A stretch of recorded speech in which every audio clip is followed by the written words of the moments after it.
A very good evening and welcome to Newswatch this Tuesday, the 24th of May 2022. Thank you so much for joining us for the latest news updates on Hope TV. I'm Tony Omondi and our sign language interpreter is Boniface Murithi. Let's begin our broadcast tonight. And now it's a relief to Kenyans burdened by the cost of living after the National Assembly shot down new taxes on unga and borders. In its consideration of the 2022 Finance Bill, the Finance and National Planning Committee of the National Assembly, led by Gladys Wanga, rejected the introduction of value-added tax VAT on maize and wheat flour. The National Treasury sought the deletion of the three commodities from the tax-exempt list, which would have seen the goods subjected to VAT at the rate of 16%, further raising the cost of living and making life unbearable to Kenyans. The Finance Committee has also backed the reduction of the rate of VAT on LPG from the current 16% to 8% on the back of price increases for the commodity. The committee has also rejected an increase in the rate of excise duty for imported motorcycles to avoid a crisis of joblessness. The committee further rejected the introduction of duty at the rate of 15% for advertisement on betting and gaming competitions, insisting that such ads are regulated through other pieces of legislation. Recommendations by the committee are set to be considered by the National Assembly on Wednesday as the 2022 Finance Bill enters the second reading stage.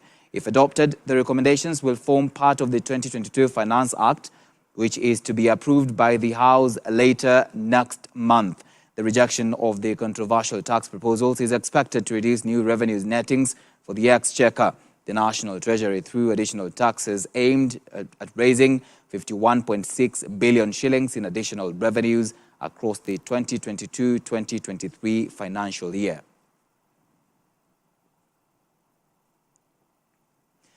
Moving on, Dennis Karani Gashoki, the main suspect in the cold murder of Samuel Mugota along the Mirema Drive, will remain in police custody for 2 weeks to allow conclusion of investigations. Senior Principal Magistrate Caroline Jage granted the police the requested time during the arraignment of Gashoki in court. Karani is now believed to be the driver of the runaway vehicle used during the murder incident. According to investigating officer Kapario Lekakeni, the video circulating online of a man shooting and killing Mugota was only one action, as the crime was committed by more than one person. Your Honor, the respondent before court is highly suspected to be the person who was behind the wheel. Your Honor, we have information that the respondent is in possession of a firearm. The respondent will be detained at Kasarani Police Station for 14 days pending the completion of the investigations. The respondent is informed of his right to legal representation. The Nairobi Metropolitan Service, NMS, has once again pushed further the implementation of the modern Green Park bus terminal, whose operationalization was set for Tuesday. According to the NMS Director General, Major General Mohammed Badi, the decision to postpone the launch was based on a request from public service vehicle PSV operators who appealed for more time. Dickens Levander toured the terminus, whose construction is complete, and filed for us the following report. Nairobi residents who are eager to use the Green Park bus terminal will once again have to wait longer before using the modern bus stop. This is after the Nairobi Metropolitan Service NMS once again postponed further the implementation of the bus terminal, whose operationalization was officially to kick off on Tuesday, May 24th. NMS Director General Mohammed Badi, in a public notice on Monday evening, announced the postponement, citing a request for time extension by the city public service vehicle operators. In the earlier directive, PSVs plying the Ngong Road and Agwix-Kothek route were to start picking and dropping passengers at the new terminus from Tuesday, vacating the crowded railways bus stop. Next to relocate operations to the Green Park terminal on May 27th would be Matatus plying Langata Road, who now operate from Afya Center bus stop, with the NMS saying new opening dates will be communicated in due time. The Green Park bus terminus, whose construction began in November 2020 at a cost of up to 250 million shillings, was set up to help decongest and bring order in the Nairobi Central Business District. Initially, NMS had projected that the facility would be opened by March 2022, but later revised the timeline due to the construction of the Nairobi Expressway. NMS says the terminal, which has a police post, a dispensary, a restaurant and shops, will accommodate between 300 and 350 vehicles at a go and up to 20,000 in a day. In partnership with the Kenya Railway Corporation, there will also be 6 city-link buses to ferry commuters who do not wish to walk to the city centre, with more expected to be introduced as demand increases. Deacon Sylvanda, Hope TV Newswatch. Moving on, Interior Cabinet Secretary Dr. Fred Matiang'i has called on accountants in the country to help the government fight corruption and contribute to the growth of the country. While addressing the 39th Institute of Certified Public Accountants of Kenya, ISPAC, annual seminar in Mombasa, Matiang'i said corruption is still a major challenge in the country and must be fought in all institutions. Speaking on the role of professionals in the coordination of government services, the CS recommended that accountants show resilience and aid in the recovery of the economy through preservation, protection and prudent management of public resources. Tess Njenga now reports. Interior Cabinet Secretary Dr. Fred Matiang'i has called on the Institute of Certified Public Accountants of Kenya, ISPAC, to collaborate with the government in the war against corruption. Speaking on the role of professionals in effective delivery and coordination of government services, Matiang'i said that in order to fight poverty, corruption must be curbed. The war against corruption must involve all of us. It takes all of us to build a society of integrity. It takes all of us to preserve and protect and prudently use our resources. What that means is that each one of us, beginning from our individual capacities to institutional capacities such as ISPAC, we now have to stand up and rise up to the challenge of dealing with the challenges of integrity in our country. While hailing the accountants as essential servants in the economy, CS Matiang'i asked accountants to refrain from falsifying account books, which has a ripple negative effect in misallocation of resources. The pending bills that we have been having in government, when I came in, I started with 6 billion shillings in the prison service. Half of them are unpayable because procedures were not followed. Some of them are cooked. And by the way, the people who cook them are not Mama Mboga we collect from Korogosho or anywhere. It is members of ISPAC who are accountants and who are your members. They are the ones who cook them. Now, the EACC has discovered some of my staff, some who may be your members, who have 260-something million in their bank accounts they cannot account for, who have 272 million shillings in their bank accounts they cannot account for. I came here specifically to ask you, Mr. Chairman, when is ISPAC going to join the war against corruption? Matiang'i also urged ISPAC members to preserve, protect and prudently manage public resources, adding that the security of the country is also hedged in strategic allocation of resources. My brothers and sisters, we have a duty, and that duty is to preserve, to protect, and to prudently use our public resources. What I said is a 3P approach for all of us. Resilience will come if we preserve the meager resources that we have and use them effectively as we go forward. Reporting for Hope TV Newswatch, I'm Tess Njenga. The Commission on Administrative Justice, CAJ, also known as the Office of the Ombudsman, has launched a public portal of the Complaints Management Information Systems, CMIS. The system will enable the public to launch complaints against delay of government services, abuse of power and access to information, and track complaints resolution processes online. According to Florence Kajuju, the chairperson of CAJ, members of the public have been urged to launch complaints against public entities. Dole Murigi has more. was resolved. The Commission of Administrative Justice, CAJ, also known as the Office of the Ombudsman, has on Tuesday launched a public portal of the Complaints Management Information System, CMIS. The system was born out of partnership with GIZ, a German development agency that provides support in the field of promoting governance with a specific focus on strengthening integrity and accountability in the public sector through fighting corruption and abuse of power. This comes as an advantage to members of the public who hail from the rural areas, as it eases the process of giving much-needed feedback. Public institutions at the national level, at the county level, must release information as and when it is required by the owners of it, who is Wanjiku. Also, government must publicize this information without being prompted.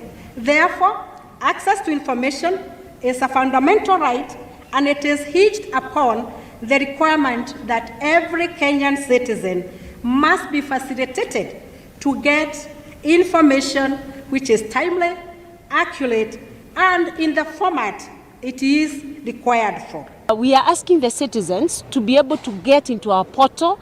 There are instructions even from our website, our Facebook, or now you can get to our portal, be able to lodge a complaint that you have against public entities. And when you lodge this complaint, we shall be able to get it in record time and respond to it and ensure that the maladministration, the abuse of office is settled. Speaking in Nairobi during the launch, Commission on Administrative Justice Chairperson Florence Kajuju say the Office of Ombudsman has the power to launch investigation on those vying on the certain elective post but have criminal records so as to be cleared by EACC and IEBC. Si tumeambia wananchi ya kwamba wale wote wanagombea viti na walikuwa wanafanya kazi kwa serikali, wawe ni governors ambao wako sahi, wale ni governors wale walitolewa.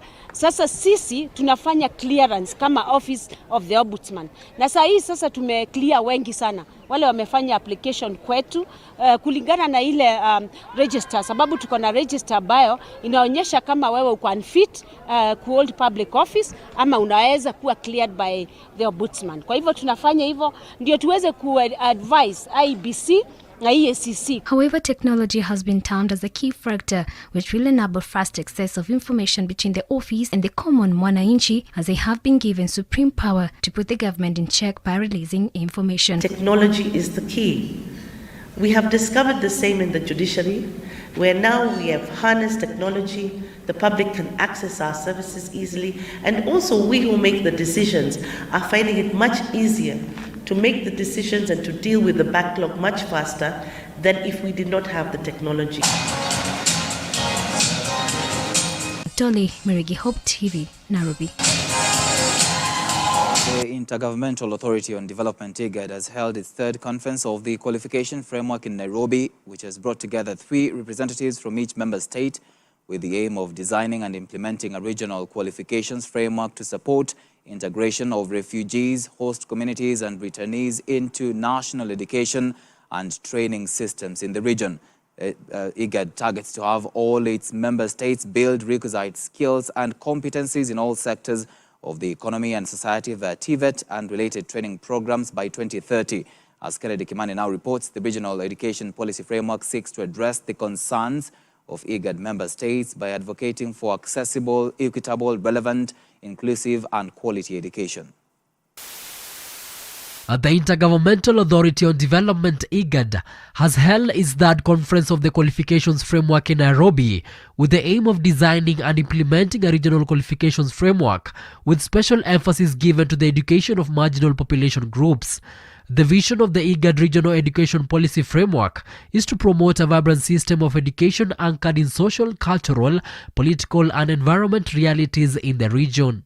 As countries, we are at different levels of sophistication, of digitization. For example, I do know from where I work at the Kenya National Qualifications Authority, we get even qualifications from African member countries like DRC that are still even handwritten. So a class 7 certificate is still handwritten. And so part of why we are building this qualification framework is we don't want anybody to be advantaged or disadvantaged because we don't understand your qualification. The IGAD Regional Education Policy Framework is intended to serve as a tool for enhancing cooperation among member states, development partners and the international community for the purposes of promoting education, science, technology and innovation. The purpose of this regional qualification framework, therefore, is to really, one, encourage member states to have their own comprehensive national qualification frameworks, because that will be the building block. And I think we are very glad to note that the Ethiopian government, through the Prime Minister, has now already established a board to supervise the adoption of the national policy and then the framework. So we are so very close to having one more country with a comprehensive national qualification framework. IGAD is home to more than 260 million people, and by 2030, IGAD targets to have identified and established at least 8 regional hubs and centers of excellence. Kennedy Kimani, Hope TV Newswatch, Nairobi. And training system. Right, with that, let's take a short break on Newswatch. We still have more lined up for you. We'll be back shortly.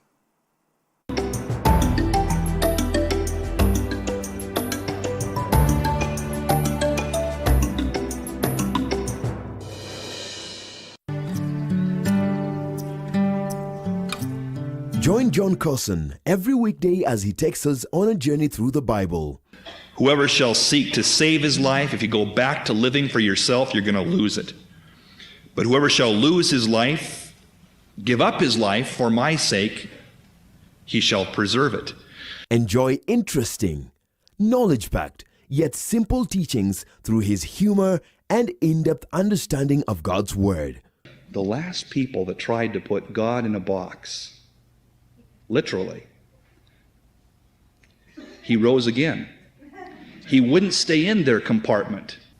If God was small enough for me to figure out, he wouldn't be big enough for me to worship.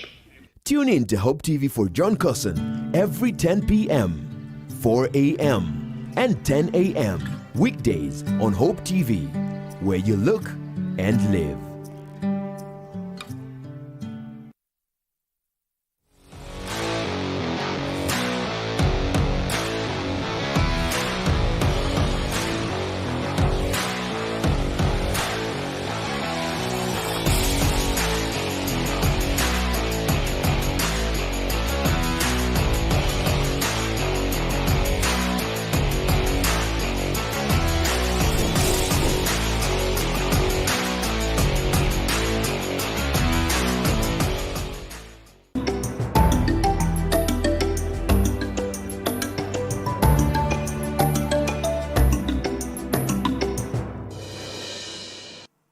Welcome back to Newswatch. With only 76 days to the August 9th polls, Azimio la Umoja One Kenya Coalition Party has continued to lay plans on how to conduct campaigns. Azimio flag bearer Raila Odinga has added to his campaign team people with disabilities and the Juakali sector in efforts to ensure the party reaches all Kenyans during campaigns, expected to officially start on the 29th of May as announced by IEBC.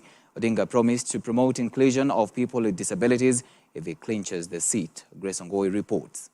Tufanye campaign. Just a day after the Azimio la Umoja One Kenya Coalition unveiled its 11-member campaign team in efforts to popularize the Raila Odinga Mother Karua presidential bid, Raila Odinga has added people with disabilities to be part of the teams to help spearhead the Azimio la Umoja campaigns across the country. Earlier on Tuesday, Odinga also included members of the Juakali sector to be part of his campaign team. Odinga noted that the two groups are expected to be making rounds across the country, adding that the move is key in attaining the third and final liberation.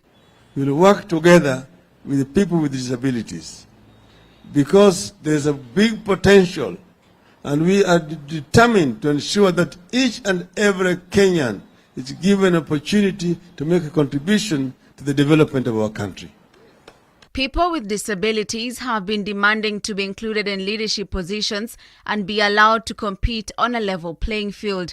Odinga, who spoke after a meeting with PWDs drawn from across the nation, acknowledged the potential of the special group, adding that his administration, once elected into power, will ensure inclusion both in development and funds. I therefore believe It is important that men, women, and children living with disabilities are included as a target group in the National Development Roadmap. As a country, we need to stop treating people with disabilities as objects of pity and welfare assistance and begin treating them as rights bearers. Westlands Member of Parliament Tim Wanyonyi, who has been tasked with spearheading the Nairobi team to deliver the city's votes to Azimio in the August polls, expressed his commitment to ensure Raila garners the votes for people with disabilities, noting that he had shown great concern for PWDs in the past. Our 1.5 million votes in Kenya today, mtu mwenye achali maslahi yetu, sisi tutapeleka kura penye mwenye anachali maslahi yetu, si ndio? Na nani anachali maslahi yetu? Ni Baba Raila Amolo Odinga. Other leaders present in the forum, including nominated Member of Parliament Denita Gati, Nairobi Women Representative Esther Passaris, ODM Secretary General Edwin Sifuna, among others, are optimistic the new teams will deliver a win. Tukiangalia vision yake, tuko na sababu ya kumchagua. Sababu amezungumzia mambo ya muhimu sana. Amezungumzia mambo ya baba care. Na hiyo itahusisha mambo ya ugonjwa yote atashughulikia. Kwamba sisi kama walemavu tuliketi chini, tukajipanga, tukaangalia na tukaona we are safe in babas and mamas hearts. Mambo ya aibu sana tumeona hapa nyuma, unaona watu wakanjua wanasukuma mtu kwa wheelchair, anaanguka chini, wanamnyang'anya wheelchair, wanamwacha pale. Hayo mambo hatutaki kuona katika Nairobi mpya ambaye inasimamiwa na timu ya Azimio. On Monday, Azimio unveiled 11 team leaders to spearhead campaigns in 9 regions, including Western, Rift Valley, Coast, Nairobi, Ukambani, Mount Kenya, Northeastern, and Nyanza. Grace Wangoi for Hope TV Newswatch. The bottom-up economic model popularization on Tuesday took Deputy President William Ruto and his Kenya Kwanza team to Kwale County. Addressing the residents, DP Ruto dismissed criticism from his opponents over the position of the coalition on women leadership, insisting that 50% of cabinet secretaries in his government will be women. While speaking to residents, Ruto made promises to solve water scarcity problems, build roads, and solve the country's and the county's land issues. The Kenya Kwanza campaign trail, led by its flag bearer Deputy President William Ruto, pitched camp in Kwale County on Tuesday to popularize the bottom-up economic model and the Kenya Kwanza coalition. Ruto, who in the past has reiterated that if he formed the next government, he would empower Kenyans in small businesses, yet again took the opportunity in Kwale County to point out that the economic model was the blueprint for creating an enabling environment for economic change. Tulishakubaliana hatutaki kuacha mtu yeyote nyuma. Nimesikia wale wamezungumza hapa, ule mama ameongea kwa niaba ya wale watu walemavu na wale wote.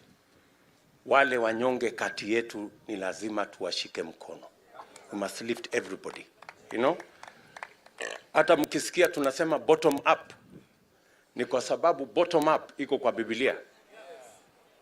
Ukisoma Zaburi 113 mstari wa 7 na 8 inasema Mungu umchukua mtu mnyonge mavumbini tena, na akamfanya maskini na fukara mpaka wakaketi meza moja na wafalme. Sio ni bottom up? The team took the opportunity to yet again defend Kenya Kwanza from criticism over the coalition's stance on women leadership following Azimio la Umoja One Kenya coalition flag bearer Raila Odinga's speak of Martha Karua as his running mate. Ruto noted that 50% of cabinet secretaries, among other appointed positions in his government, if he takes the top job, will be women. Walisikia tukisema mama mboga, wakachanganyikiwa wakasema mama moja. Hawakujua tunasema nini, lakini ni sawa tu, tutaendeleana. Na mimi nataka niwaulize kina mama, tumeamua ya kwamba hii serikali tunaunda pamoja na kina mama wa Kenya. Tumesema deliberately nusu ya baraza la mawaziri la Kenya litakuwa kina mama, na tutahakikisha kwamba vile vitengo zingine zote zitakuwa pia na nafasi ya akina mama vile sheria inavyosema. DP Ruto and his team promised a raft of social welfare programs tailored to meet the needs of the residents, including building of roads, ensuring residents have adequate water supply, solving land disputes, and reviving operations of the Port of Mombasa. Maji ya Mzima tu ambayo tulikubaliana kabla ya maji hiyo ijateremka kwenda Mombasa, lazima iingie Taveta, lazima iingie Undanyi, lazima iingie Mwatate, lazima iende Voi kwanza, na iwe ni maji ya kutosha mifugo, iwe ni maji ya kutosha irrigation, na iwe ni maji ya kutosha matumizi manyumbani. Hiyo program nimewaeleza, hiyo program tushafanya procurement, kila kitu imeisha. Ni siasa kidogo, siasa duni ndio imekwamisha hiyo mradi.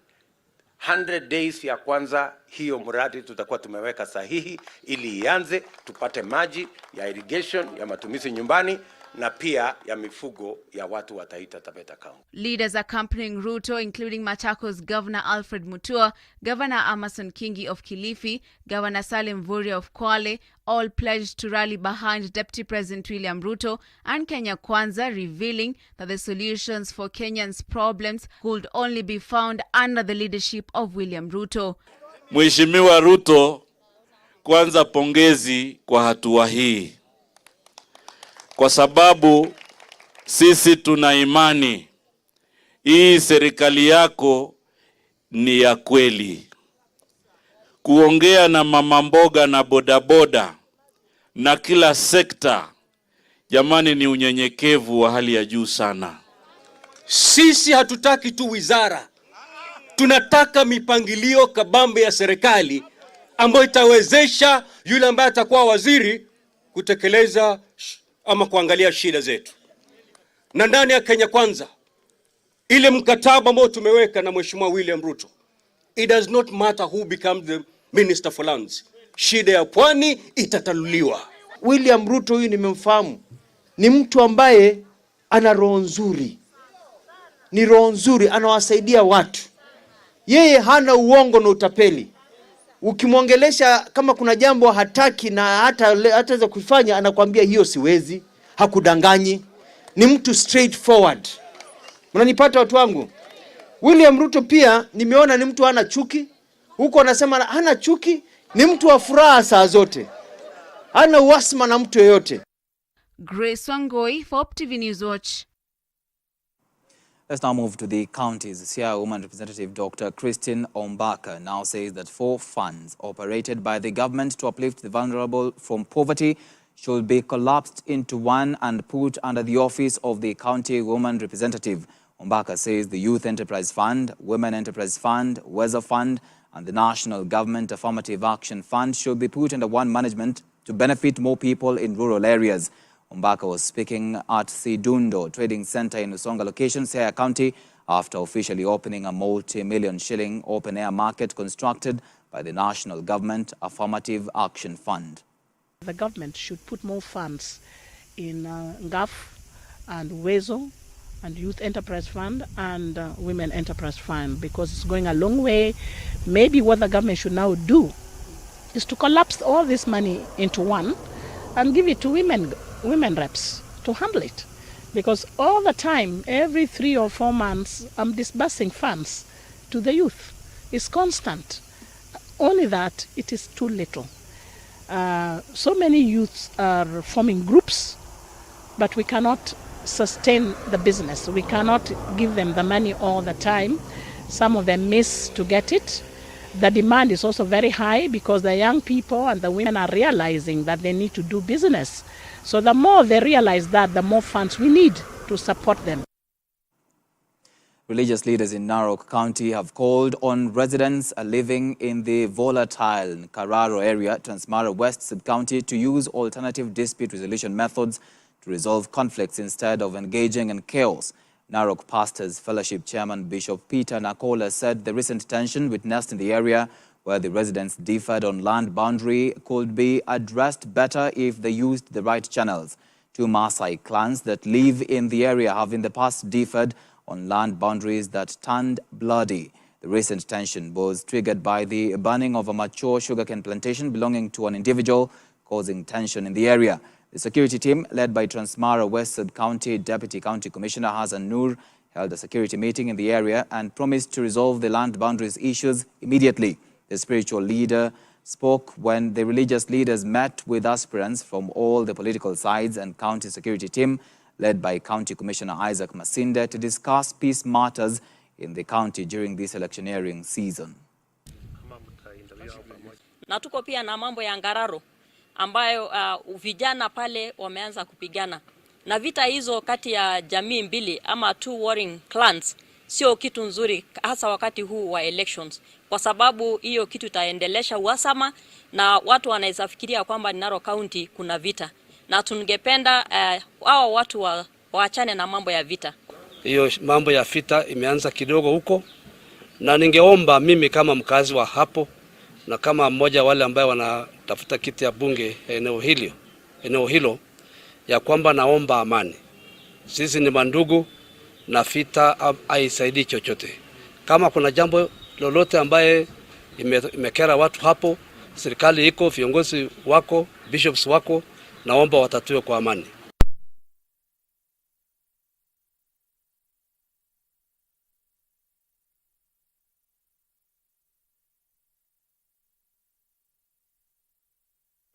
The National Environment Management Authority in NEMA has arrested 7 traders in Mombasa during a week-long crackdown for violating effluent discharge regulations. The authority has embarked on a countrywide 100-day rapid response initiative targeting farms and institutions discharging hazardous effluent from their premises into the environment, causing pollution.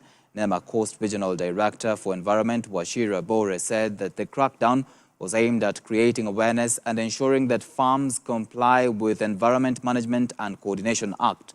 He has called on the public and business owners in the county to visit NEMA offices for voluntary compliance to avoid arrest and prosecution. The crackdown targets fuel stations, hotels, depots, clubs and apartments, and any other facility discharging wastewater. Out of the 7 individuals arrested, 5 complied, while 2 will face charges in court.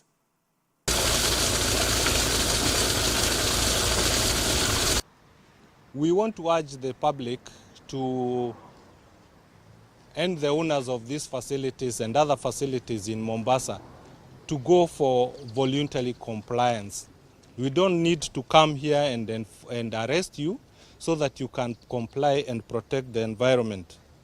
So we are urging members of the public to come to NEMA and seek guidance on compliance, so that they know how to comply with the Environment Management and Coordination Act and avoid their business operations being stopped for polluting the environment. We are inspecting all facilities, but we are concentrating on petrol stations, hotels, apartments, any facility that is discharging water is our focus. Anybody who is discharging water, using water, and then it becomes wastewater is our focus. Hotels are some of the facilities, petrol stations, depots, and all these kind of facilities are the ones we are focusing on this time. Let's now look at what is happening internationally. Dr. Tedros Ghebreyesus has been re-elected as the World Health Organization's WHO head for a second 5-year term. The result of the secret vote was a formality since he was the only candidate. While opening the 75th World Health Assembly in Geneva, Dr. Tedros, who has led the global response to the COVID-19 pandemic, said coronavirus had turned the world upside down, leaving many still enduring sufferings. Fighting back tears as he spoke, he also called for an end to war, which he said shakes and shatters the foundations on which previously stable societies stood. Dr. Tedros recalled his own first-hand experience as a child of war in Ethiopia, which is again experiencing civil conflict in its northern Tigray region, where he is originally from. The 57-year-old has been at odds with Ethiopia's government after it accused him of supporting forces from Tigray an accusation he has previously denied. He had been Ethiopia's health minister, during which he received praises for his efforts in controlling diseases like malaria and HIV/AIDS, and a foreign minister before he was first elected to lead the WHO in 2017. I solemnly swear to exercise in all loyalty, discretion, and conscience the functions entrusted to me as an international civil servant of the World Health Organization, to discharge those functions and regulate my conduct with the interests of the World Health Organization, only in view and not to seek or accept instructions in regard to the performance of my duties from any government or other authority external to the organization. God may help me. Thank you so much. Thank you.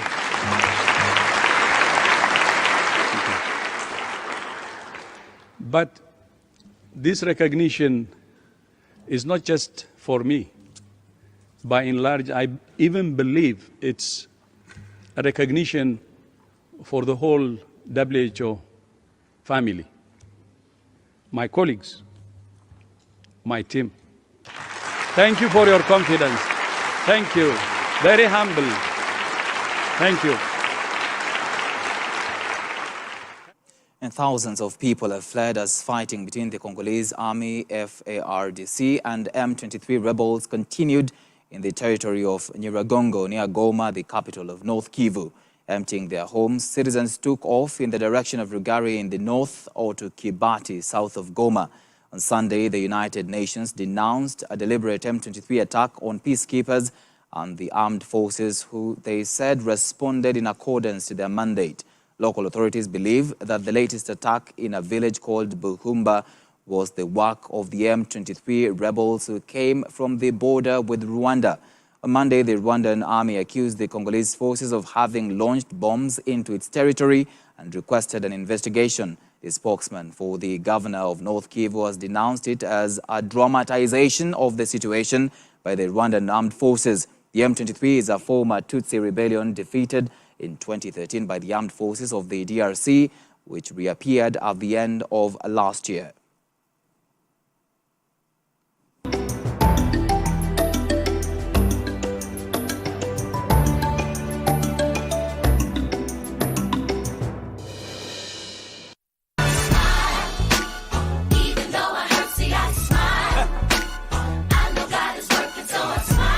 We don't know why, but Friday sees more smiles than any other weekday. Come on. We'd like to be part of the reasons you smile.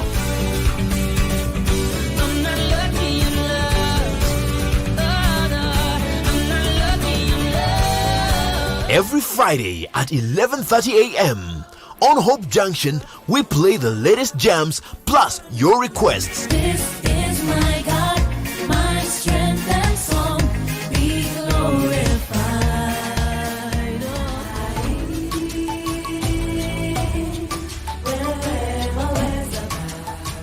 If your favorite song tells your story better, let the whole world hear it. Look to Jesus and receive whatever you may need. You will surely receive. Hope TV is where you look and live, with an excellent selection of the best Christian programming consisting of local and international content, of inspirational stories, talk shows, Bible commentary, youth, health shows, children entertainment, contemporary gospel music, extended times of worship, live broadcast, news, movies, drama, Christian ministry programs, and so much more.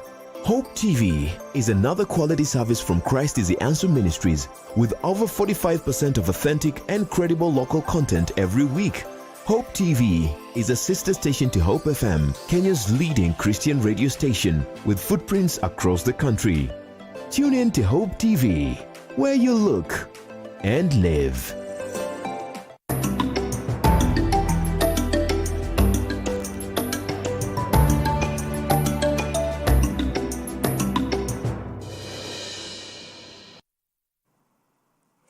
Welcome back. I&M Group PLC has continued its growth momentum into the first quarter of 2022, with the group reporting a 44% growth in profit after tax to 2.7 billion shillings compared to 1.9 billion shillings in the same period in 2021. During the period under review, the group's balance sheet and income metrics improved on the backdrop of a solid capital base and strong liquidity. The group's balance sheet grew steadily, with total assets growing by 18%. The loan portfolio grew by 13% to 218 billion shillings as at 31st March 2022, and government securities grew by 21%. The net non-performing loans decreased by 31% year-on-year on the back of the expanded loan book and recoveries. Customer deposits closed at 309.4 billion shillings, an 18% increase year-on-year. Net interest income for the period under review recorded a growth of 21% to close at 5.2 billion shillings, an increase from the 4.3 billion shillings in March 2021 on account of improved earning on loans and advances, as well as from government securities.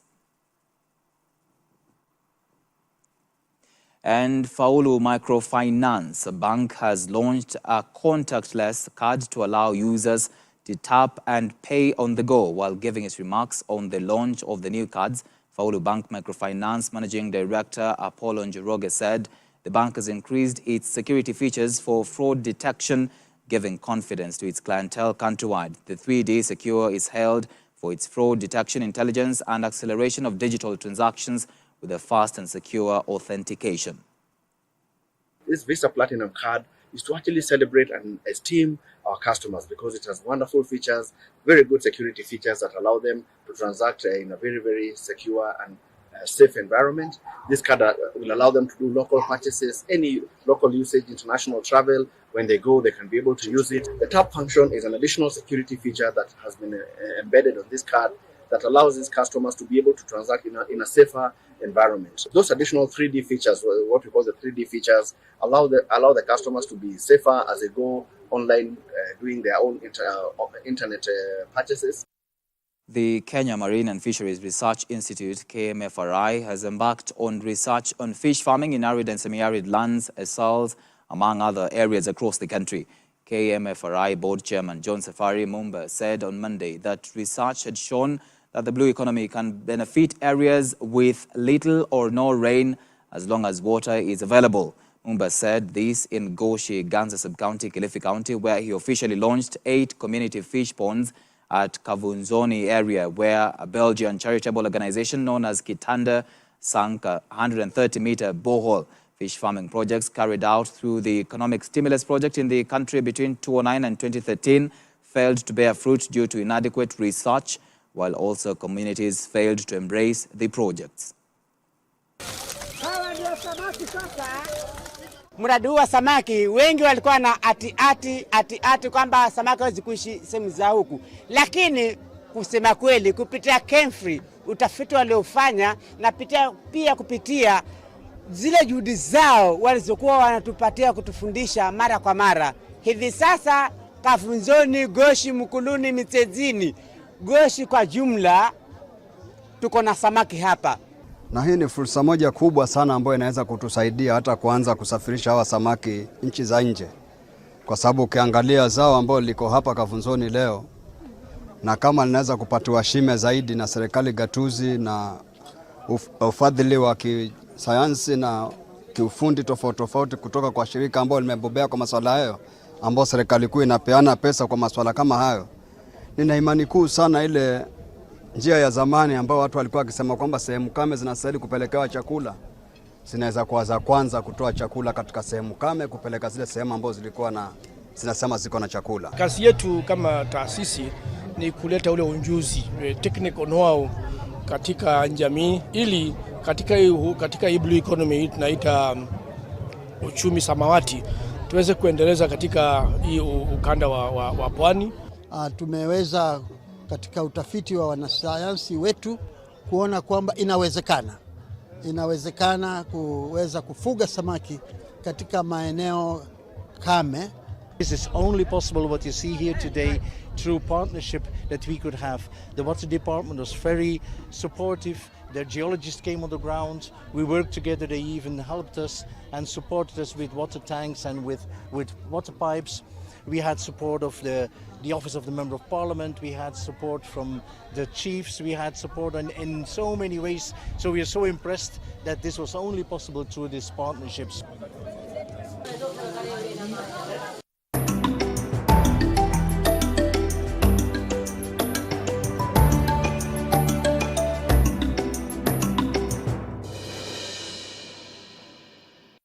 Well, to some sports news now, Kenya Shujaas have been placed in Pool B for the HSBC London Sevens, where they face Ireland, Argentina and South Africa this weekend.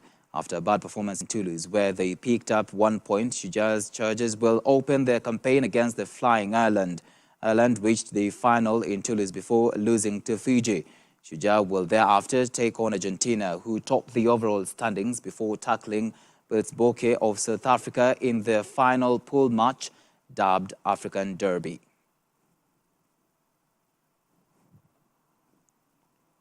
The Confederation of African Football, CAF, has confirmed that Kenya and Zimbabwe will not take part in the 2023 Africa Cup of Nations, whose qualifying campaign starts in early June. Harambee Stars, who were drawn in Group C alongside Cameroon, Namibia and Burundi, were to take part in the campaign if their ban was lifted 2 weeks before the First Nation Cup qualifier. The Harambee Stars were due to play in Cameroon on 4th June before hosting Namibia 4 days later.